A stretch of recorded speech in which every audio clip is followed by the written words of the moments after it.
আল্লাহ পাক তার নবীকে বলছেন, হে মুহাম্মদ বলেন সাল্লাল্লাহু আলাইহি ওয়াসাল্লাম, তোমার উম্মতের কোন ব্যক্তি যদি আকাশ জমিন, পুরো আকাশ জমিন সমান গোনা নিয়ে আমার সামনে দাঁড়ায় কিয়ামতের মাঠে, তোমার উম্মতের যে কোনো ব্যক্তি, নর নারী যুবক যুবতী যেই হোক না কেন, সাদা কালো ধনী গরিব, হুএভার হি ইজ, তোমার উম্মতের যে কোনো ব্যক্তি আসমান জমিন সমান গোনা নিয়েও যদি আমার সামনে দাঁড়ায়, কিন্তু তার আমল নামার মধ্যে শিরিকের কোনো পাপ নাই। কোন পাপ নাই?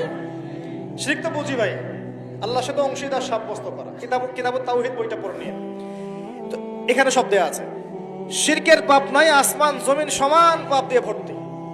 আমি আল্লাহ তার সামনে আসমান জমিন সমান ক্ষমা দয়া নিয়ে হাজির হব ইনশাআল্লাহ। মানে আল্লাহ পাক তাকে মাফ করে দিবেন ইনশাআল্লাহ। খালি শিরকের পাপ না করলেই আল্লাহ মাফ করবেন।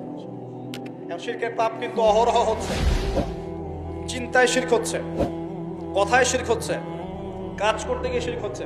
শিরক সম্পর্কে বিস্তারিত আলোচনা করেছি, অনলাইনে সার্চ দিয়ে দেখে নিন। শিরক কি ও কেন, ডিটেলস কত রকম শিরক হচ্ছে বলা হয়েছে। আর একটা বইয়ের নাম বলে দিলাম, কিতাবুত তাওহীদ। এই বইটা পড়লে আপনি বুঝতে পারবেন শিরক কি ও কেন, কত প্রকার কি কি, এরকম অনেক কিছু, অনেক বই বাজারে পাওয়া যায়। পড়লেই দেখবেন কত রকম শিরক